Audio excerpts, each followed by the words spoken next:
Na questão 7, prepara-se uma festa de aniversário, né? E a pessoa tem 3 anéis, né, de cores diferentes. Só que ela não vai usar o polegar. Então, o perigo aí, o aluno achar que a pessoa só vai usar uma das mãos, né? E ele é bem claro aí que não vai usar as mãos, né, os dedos das mãos, né, no plural, e depois ele fala quantos modos diferentes pode-se colocá-los, se não vai pôr nenhum anel nos polegares. Então ele se refere às 2 mãos. Se tira os polegares, né, você vai sobrar 8 dedos.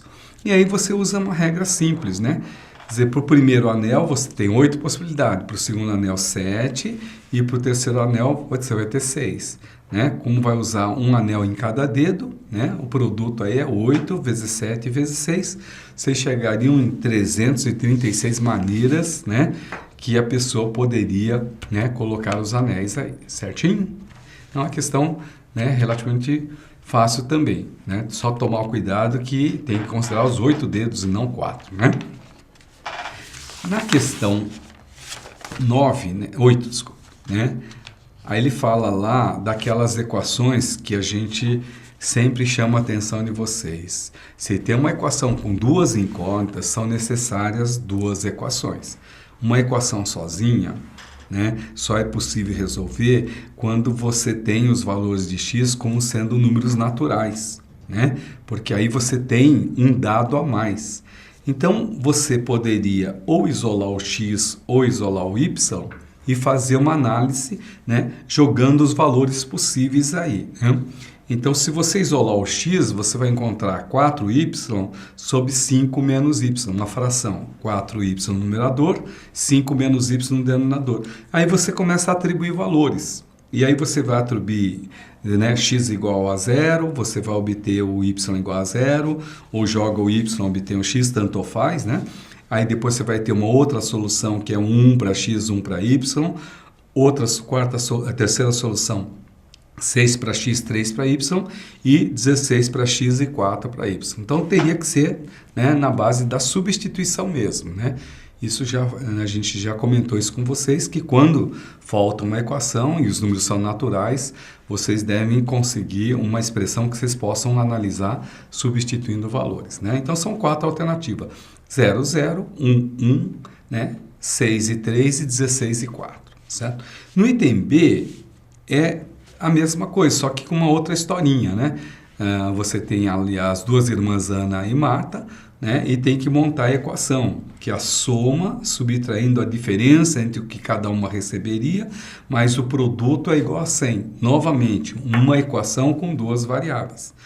Aí também você vai ter que isolar o x ou isolar o y, senão só né, coloca na forma de fator. Se vocês cancelarem, simplificarem, vai dar x que multiplica y mais 2 igual a 100. Né? Como o x tem que ser maior que y, você vai ver que tem várias alternativas, mas as que satisfaz recebendo algum valor, né, porque ele fala que tem que receber, não pode ser 0, né, nenhum dos 2 valores, você vai encontrar que tem 25 e 2 e 10 e 8, né, 10 para Ana e 8 para Marta, tá certo? Então são 2 possibilidades só, né? As outras não serviriam, né? Na questão 9, foi a única de geometria espacial métrica, né? Um exercício também básico, né? A única coisa aqui é que a lata cilíndrica não está totalmente cheia. E como ele fala que o volume de tinta é 5/6 do volume da lata, então você sabe que tendo a mesma base, né, a altura vai ser 5/6 da altura da lata, né? Quer dizer, a altura ocupada pela tinta, ele é 5/6 da altura total da lata. E 5/6 de 36 é 30 centímetros. Se você pegar a secção meridiano corte, né, pelo centro, você vai obter um retângulo, né? E esse retângulo é o retângulo pitagórico, né? 30, 40 e 50. Né? Então, por Pitágoras, você vai concluir que a diagonal desse retângulo vale 50 centímetros. Consequentemente, um pincel de 45 centímetros, né, ele vai acabar ficando totalmente submerso. Tá ok? Certinho? Aí não vamos ficar discutindo se o pincel tem cabo de madeira e ele vai ficar flutuando, nada disso, né? Vamos entender como se fosse possível, né, o pincel ser submerso ou não, né? Certinho? Senão a gente vai começar a ficar doido aqui analisando dados que não foram, né, colocados, tá ok?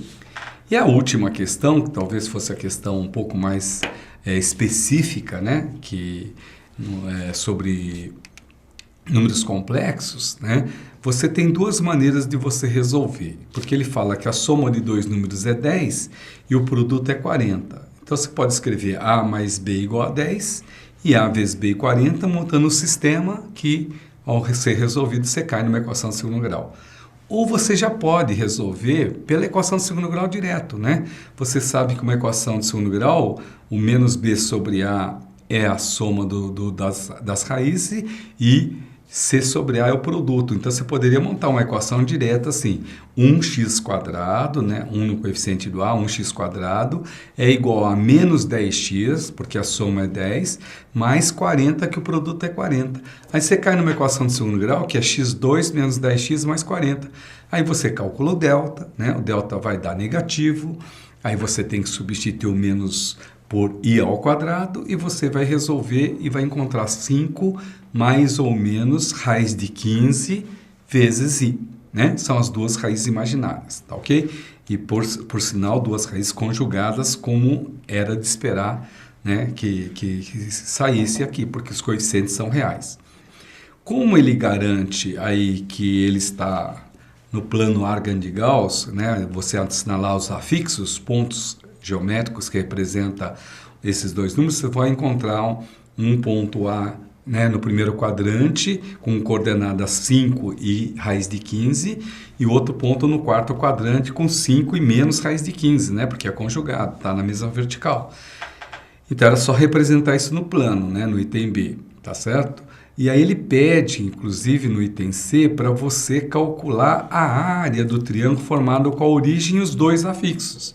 Bom, aí é fácil de perceber que a área desse triângulo O, A e B, onde A e B são os afixos, né, é um triângulo onde a base é 2 raiz de 15 e a altura é o 5 lá, né, que está na horizontal. Então é só calcular a área, né, aí ele dá os valores aproximados que você tem que usar e vai dar 18,7, né, a área do triângulo. No item D, ele fala que além dessas duas raízes que tem aí, tem mais a raiz i, né? Menos i como raiz. Mas você sabe que se os coeficientes são reais, o conjugado mais i também é raiz. Então, além, né, daquelas outras duas raízes, tem mais a raiz i e menos i, né? Então, se 5 mais ou menos raiz de 15 são raízes, ele tem como fator x2 menos 10x mais 40, que é a primeira equação que a gente citou, né? Então, a primeira equação, x2 menos 10x mais 40. E se o i e menos i são raízes, ele vai ter o fator x2 mais 1, né? Que é o x mais i, que multiplica o x menos i, que é o conjugado. Então, você poderia facilmente, né, multiplicar esses dois fatores, obtendo a equação final, que é x4 menos 10x3 mais 41x2 menos 10x mais 40 igual a zero, né? Quer dizer, essa é uma das equações. Se você quiser deixar na forma generalizada, você faz A que multiplica todo esse número aí, né? Aí, como ele pediu uma das equações, você pode deixar com A igual a 1 mesmo, tá ok? Espero que vocês tenham tido uma boa prova, né? E até mais.